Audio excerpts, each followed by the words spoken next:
Good morning all of you. तो आज का हमारा टॉपिक होगा आर के थ्योरी।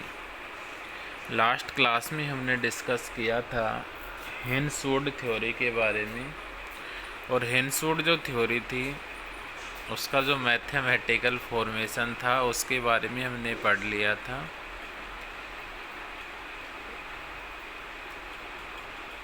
आज की क्लास में हमारा टॉपिक होगा are K theory. Are K जो थ्योरी है इसका कंप्लीट जो नेम होता है वो क्या होता है। आर का मतलब होता है यहाँ पे राइस। इस आर का मतलब यहाँ पे क्या होता है, रामस्पेगर। और के का मतलब यहाँ पे होता है केसल।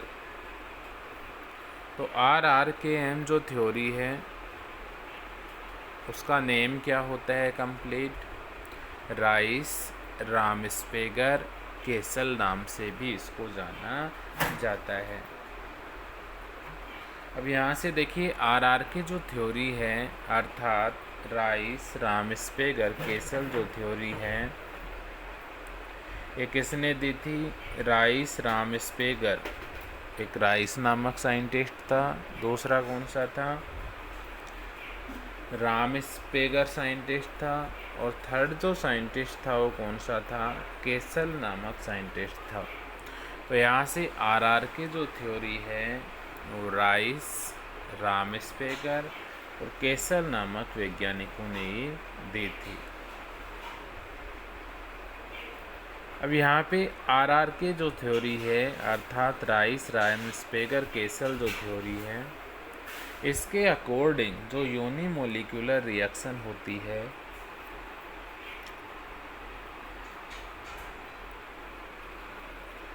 यूनिमोलिकुलर जो रिएक्शन होती हैं उनकी जो क्रियाविधि होती है वो किस प्रकार से यहाँ पे संपन्न होती है उसको हम यहाँ पे समझेंगे।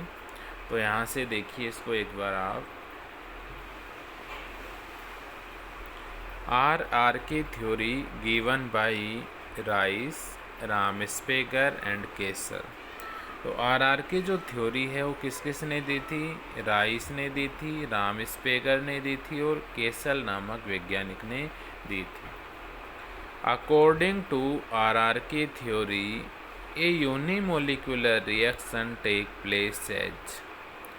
और आर के जो थ्योरी है उसके अकॉर्डिंग यहाँ पे एक जो यूनिमोलिकुलर रिएक्शन है वो क्या होती है, संपन्न होती है। और उसकी जो क्रियाविधि होती है वो किस प्रकार से यहाँ पे संपन्न होती है उसको हम यहाँ से इस प्रकार से समझ सकते हैं।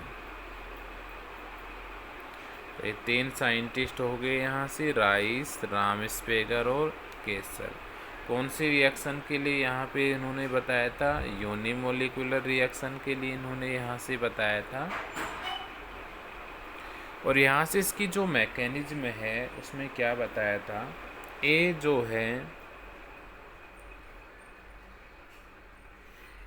है यहाँ से किसके साथ रिएक्ट होता है, एम के साथ रिएक्ट होता है। ए यहाँ से एम के साथ रिएक्ट होता है। कौन से वेग स्थिरांक से आगे बढ़ता है, K1 वेग स्थिरांक से आगे बढ़ता है। और इसका जो फॉरवर्ड रेट ऑफ कांस्टेंट का मान है, वेग स्थिरांक का जो मान है वो क्या प्राप्त होता है हमें, K इनवर्स।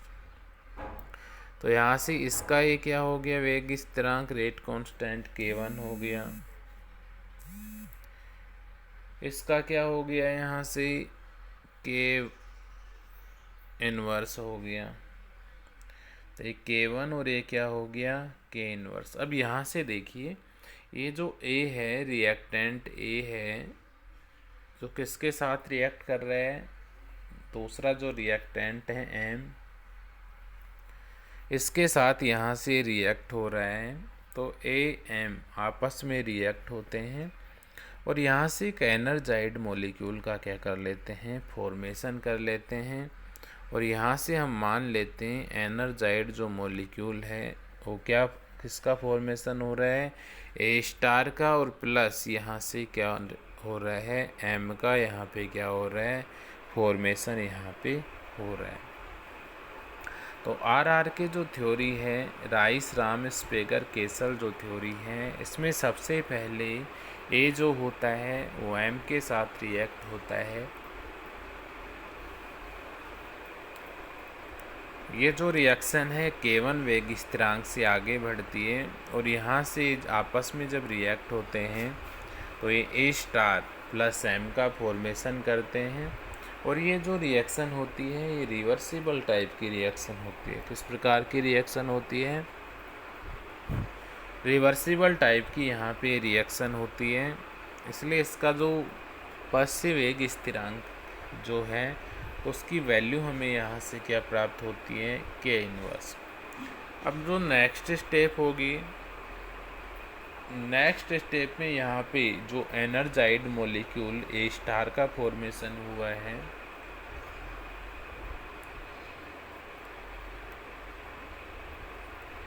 यहाँ से क्या होगा,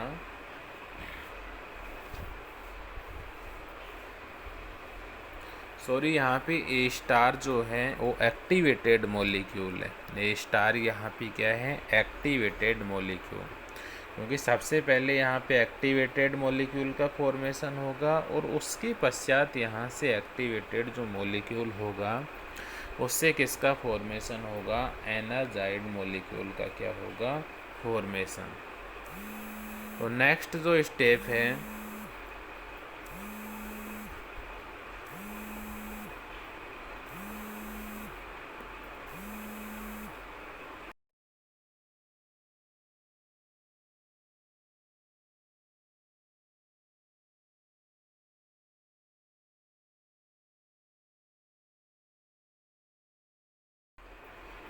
इसके बाद देखिए यहाँ से जो ए स्टार है,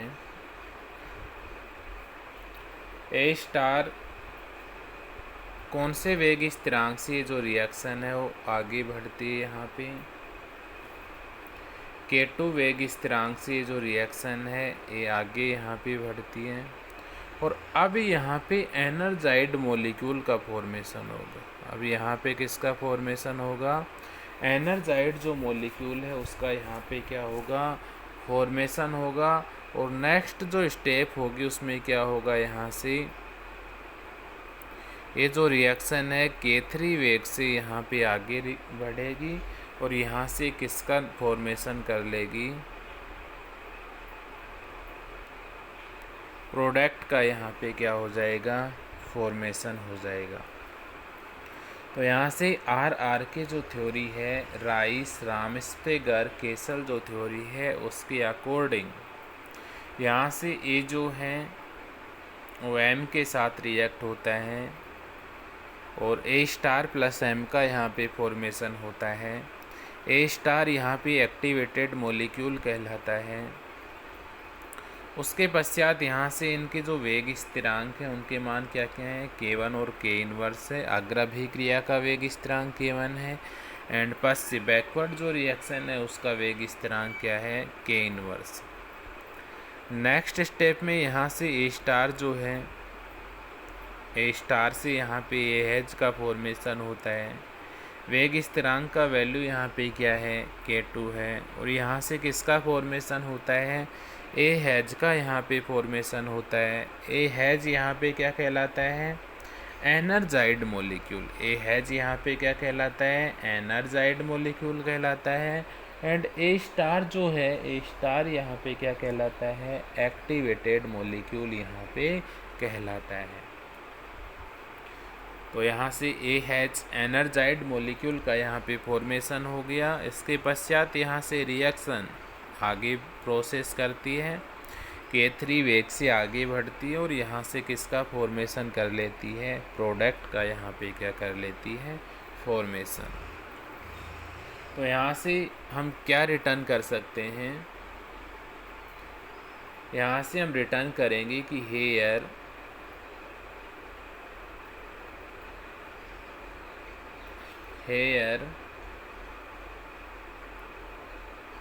अब यहाँ पे आपको रिटर्न करना है हेयर ए स्टार क्या है, यहाँ पे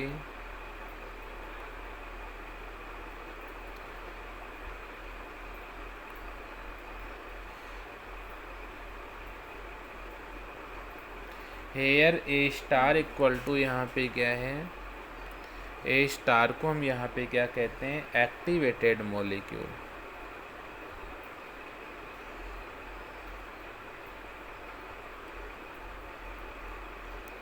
ए स्टार यहाँ पे क्या है,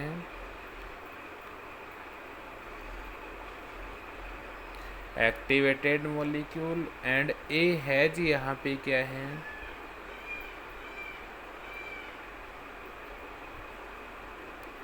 ए हैज जो है उसको हम क्या कहते हैं, एनर्जाइड मॉलिक्यूल।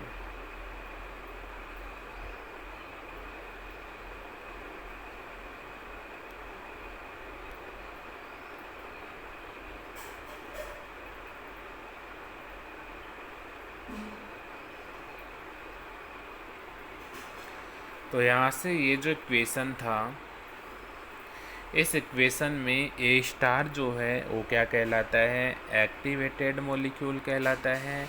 एंड ए हैज जो है वो क्या कहलाता है, एनर्जाइड मॉलिक्यूल। यहाँ पे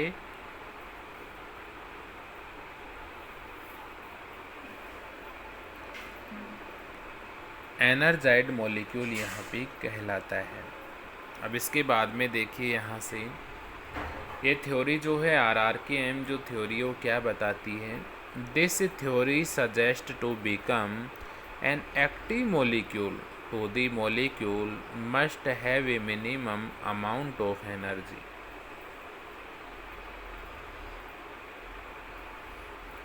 मिनिमम अमाउंट ऑफ एनर्जी। इसके बाद RKM जो थ्योरी है वो ये कहती है कि यहाँ पे सबसे पहले किसका फॉर्मेशन होगा, एक्टिव मॉलिक्यूल का यहाँ पे क्या होगा, फॉर्मेशन होगा। और एक्टिव मॉलिक्यूल यहाँ पे क्या बन रहा है, ए स्टार बन रहा है। एक्टिव मॉलिक्यूल का यहाँ पे क्या होगा, सबसे पहले फॉर्मेशन होगा। और एक्टिव मॉलिक्यूल के रूप में यहाँ पे किसका फॉर्मेशन हो रहा है, ए स्टार का फॉर्मेशन हो रहा है। और एक्टिव जो मॉलिक्यूल है वो क्या रखता है, minimum amount of energy. Energy जो है वो मिनिमम अमाउंट ऑफ एनर्जी ये क्या करता है, रखता है। ठीक है, तो सबसे पहले इसमें आपको ये ध्यान रखना है कि this theory suggest to become an active molecule the molecule must have a minimum amount of energy.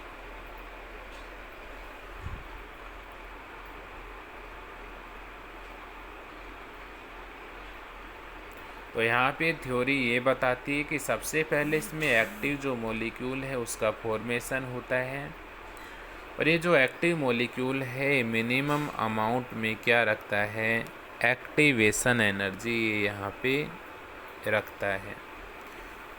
ऐसे आप इसको नोट कर दो या आप इसको ई नोट से यहाँ पे क्या कर सकते हो, रिप्रेजेंट। या तो आप उसको ई से डिनोट करो या ई नोट से आप इसको क्या कर सकते हो, रिप्रेजेंट यहाँ पे कर सकते हो। तो मैंने ई नोट से यहाँ पे इसको रिप्रेजेंट कर दिया। आगे देखिए इसमें क्या होता है, in RRK theory the molecule is regarded as system of loosely coupled oscillation is assume to be equal to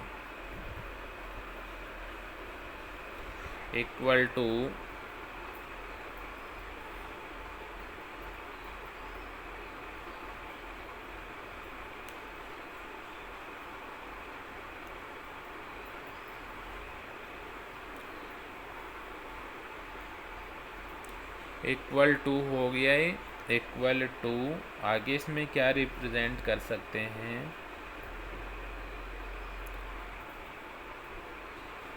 be equal to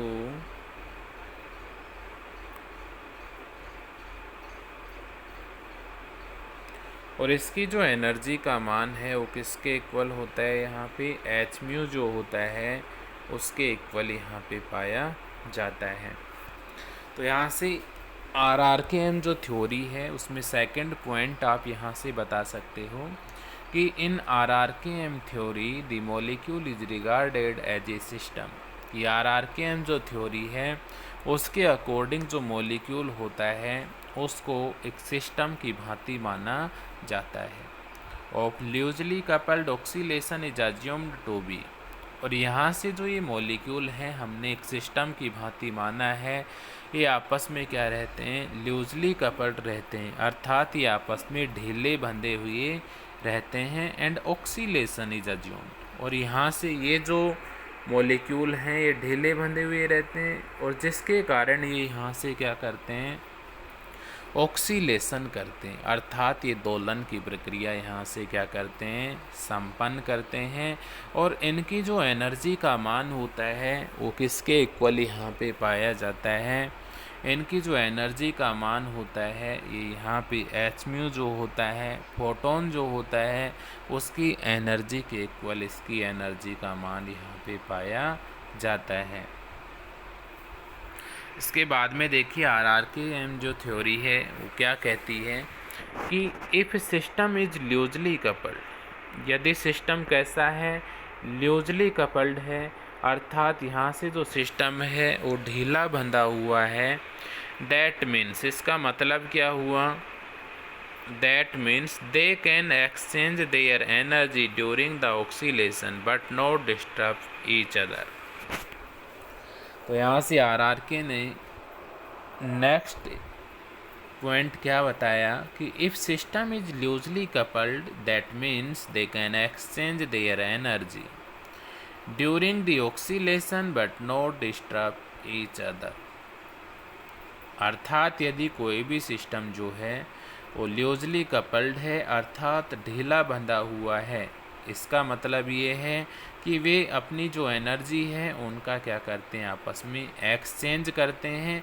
और किस दौरान वे आपस में अपनी एनर्जी का एक्सचेंज करते हैं, ऑक्सीलेशन के दौरान, दोलन के दौरान वे अपनी एनर्जी का क्या करते हैं, आपस में एक्सचेंज यहाँ पे करते हैं।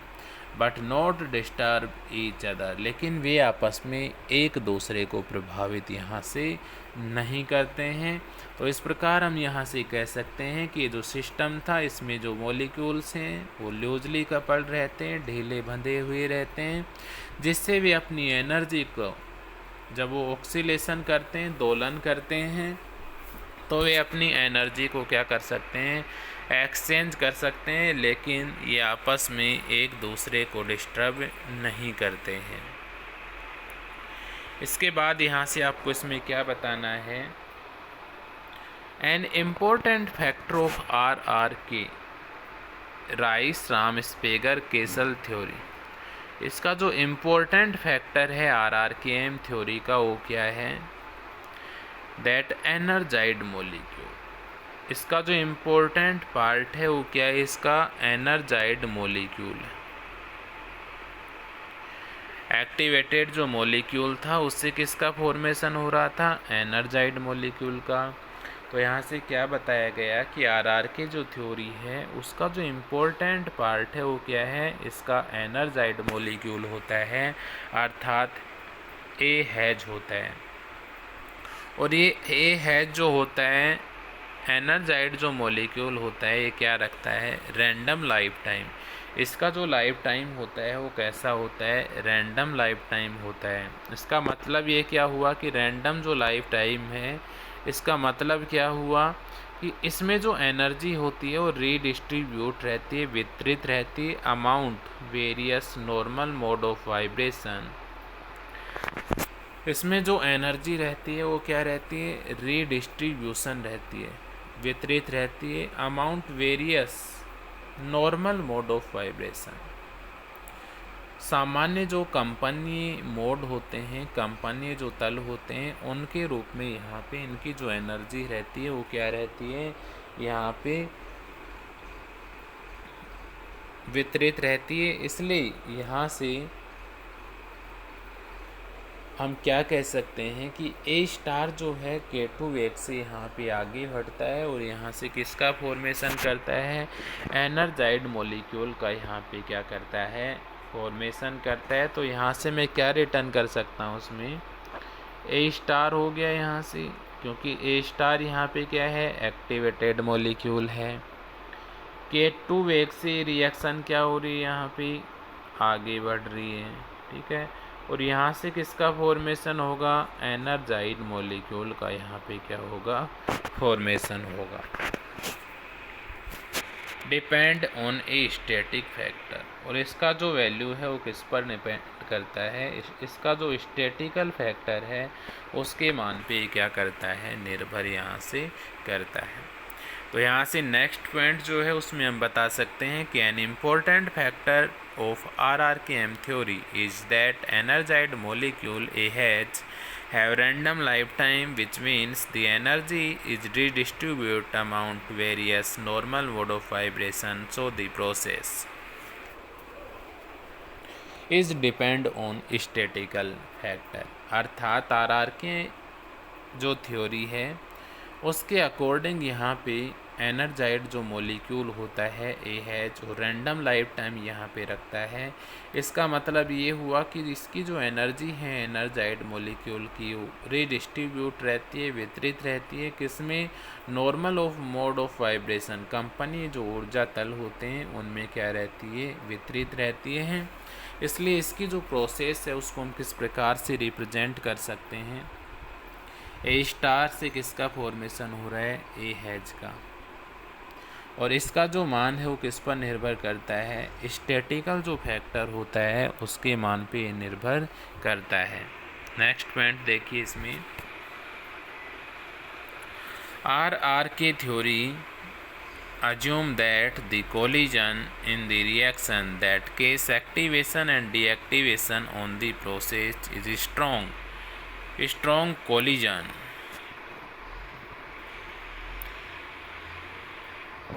यहाँ से क्या कहोगे नेक्स्ट पॉइंट में,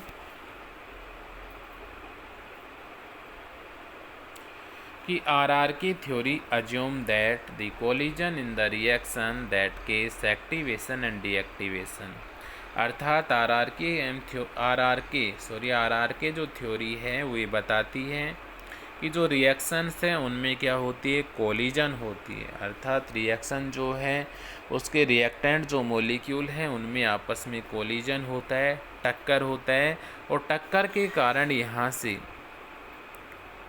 कौन कौन सी केस यहाँ पे उत्पन्न होती हैं, एक तो एक्टिवेशन की प्रोसेस यहाँ पे संपन्न होती है, और दूसरी यहाँ पे कौन सी प्रोसेस संपन्न होती है, डीएक्टिवेशन की प्रोसेस। तो यहाँ पे रिएक्टेंट जो मॉलिक्यूल होंगे उनमें कोलिजन होगा, कोलिजन के कारण उनमें दो प्रकार की प्रोसेस संपन्न होंगी, एक्टिवेशन एंड डीएक्टिवेशन की प्रोसेस। और यहाँ से कैसा कोलिजन होगा, स्ट्रॉन्ग कोलिजन होता है। कैसा कोलिजन होता है, यहाँ से स्ट्रॉन्ग कोलिजन यहाँ पे पाया जाता है। इसका मतलब क्या हुआ कि large amount of energy is transfer during the collision. अर्थात इसका मतलब ये हुआ कि जब कोलिजन होता है, टक्कर होता है, तो उस दौरान यहाँ पर large amount of energy transfer during the collision, अर्थात टक्कर के दौरान यहाँ से बड़ी संख्या में, लार्ज संख्या में एनर्जी का क्या होता है, ट्रांसफ़र होता है। एनर्जी का यहाँ पे क्या होता है, स्थानांतरण होता है। और यहाँ पे ये ध्यान रखना, ये जो टाइम लगता है एनर्जी ट्रांसफ़र होने में, जो टाइम लगता है उसका जो मान होता है वो बहुत ही क्या होता है, शॉर्ट यहाँ पे होता है। तो यहाँ से हम क्या कह सकते हैं कि the time of transfer of energy is very short.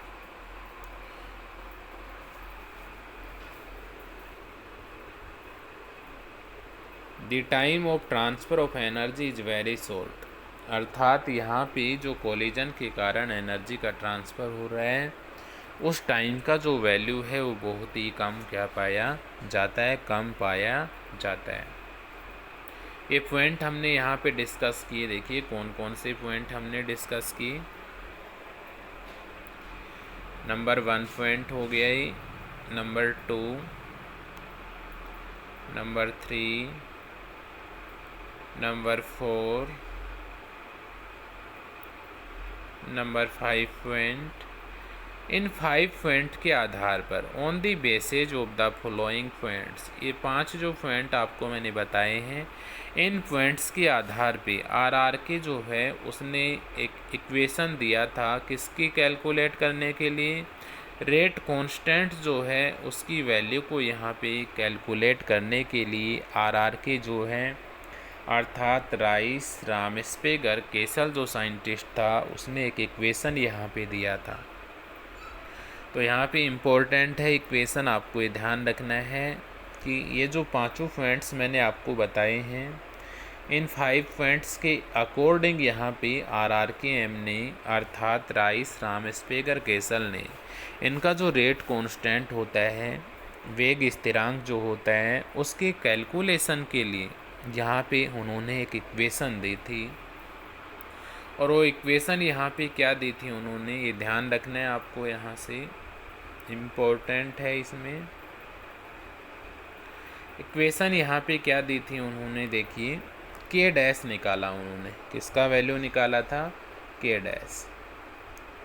और के डैश का जो वैल्यू है वो किसके इक्वल होता है, यहाँ से इसकी जो लिमिट्स होती हैं वो कहाँ से कहाँ तक होती हैं, ई नोट से इनफाइनाइट। के डैश इक्वल टू क्या हो गया, इंटीग्रेशन समाकलन हो गया, कहाँ से कहाँ तक, ई नोट से इन्फिनेटिव तक। यहाँ से देखिए ये क्या हो गया, e naught minus E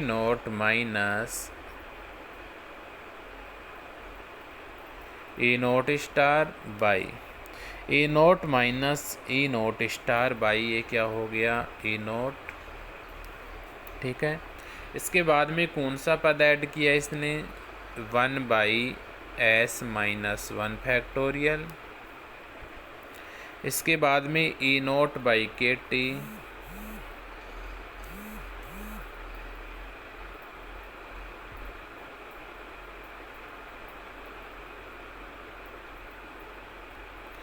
A note by k T, और इसकी जो पावर है वो भी क्या है यहाँ पे, s माइनस 1 के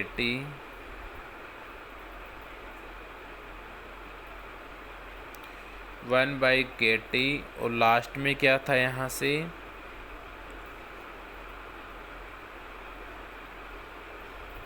ए नोट बाई के टी।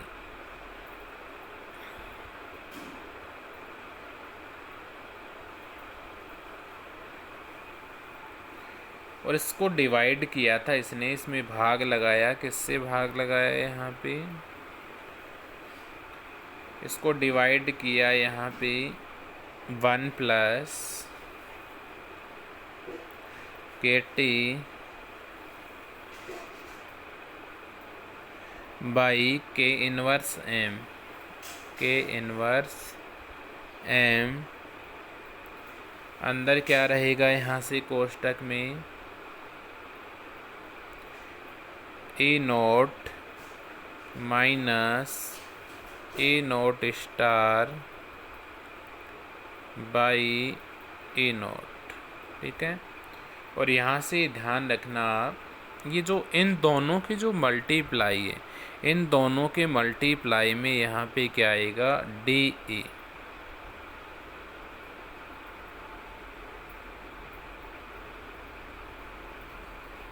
तो यहाँ पे ऊपर का जो नंबर है और नीचे का जो नंबर है, इन दोनों का जो मल्टीप्लाई होगा, ऊपर का जो नंबर है एंड जैसे ये मैं बता रहा हूँ आपको, देखिए ये जो नंबर है, ये जो संख्याएं हैं, ये हो गया, इसके नीचे क्या लिखोगे, ये वाले नंबर्स लिखोगे, और इन दोनों के क्या करोगे, दोनों को किससे मल्टीप्लाई करोगे, डी ई से। और यहाँ से इसका जो इंटीग्रेशन करना है ऊपर वाले पद का, वो कहाँ से कहाँ तक करना है, ई नोट से इनफाइनाइट तक। तो यहाँ से ये देखिए आर के जो है राइस, रामस्पेगर, केसल जो है उसने रेट कांस्टेंट को कैलकुलेशन करने के लिए इक्वेशन दिया था, और इक्वेशन क्या था यहाँ से, k dash equal to integration e naught से infinite e naught minus e naught star by e naught 1/s-1 factorial e naught by k t इसकी power s-1 1/kt e naught by k t by 1 + kt by k inverse m e naught minus e naught star by e naught into d. अब यहाँ देखिए ये जो equation यहाँ पे दिया गया था,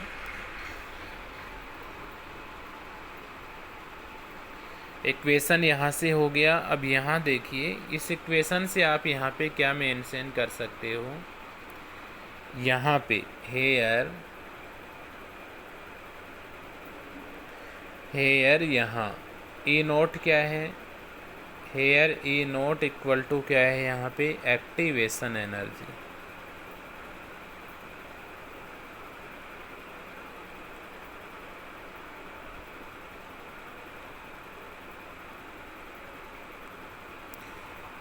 यहाँ ई नोट जो है वो एक्टिवेशन एनर्जी है, ई नोट स्टार जो है वो क्या है यहाँ पे क्रिटिकल एनर्जी।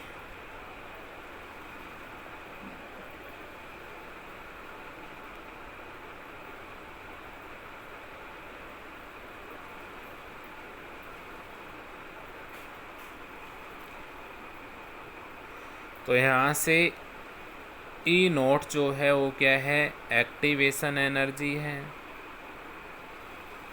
ई नोट स्टार जो है वो क्या है क्रिटिकल एनर्जी है, एंड एस जो है एस यहाँ पे क्या कहलाता है, एस यहाँ पे डिग्री ऑफ वाइब्रेशन कहलाता है।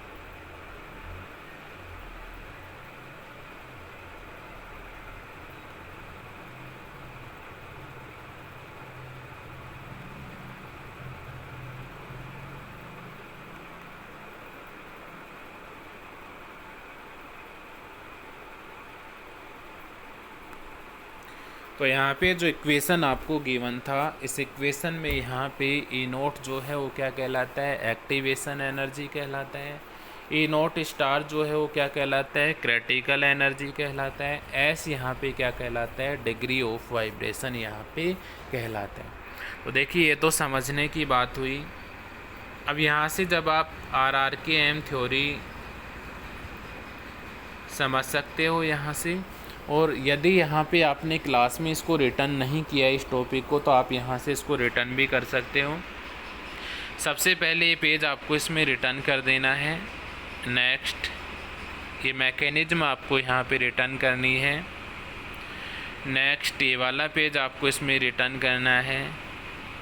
नेक्स्ट ये वाला पेज आपको इसमें रिटर्न करना है। नेक्स्ट ये वाला पेज आपको इसमें रिटर्न करना है। नेक्स्ट ये वाला पेज आपको इसमें रिटर्न करना है। नेक्स्ट ये पेज आपको इसमें रिटर्न करना है। इसके पश्चात ये जो इक्वेशन आपको दिखाई दे रही है ये आपको इसमें रिटर्न करना है। यहाँ पे आपको बताना है इस इक्वेशन में ई नोट क्या है, ई नोट स्टार, तो ये वाला पेज भी इसमें रिटर्न करना है। और लास्ट में यहाँ से ये वाला जो पेज है इसमें रिटर्न करना है। तो ये थी आपकी RRK थ्योरी। कल नेक्स्ट थ्योरी के बारे में हम डिस्कस करेंगे, RRKM थ्योरी के बारे में। तो आज की क्लास के लिए इतना ही। Thanks to all of you.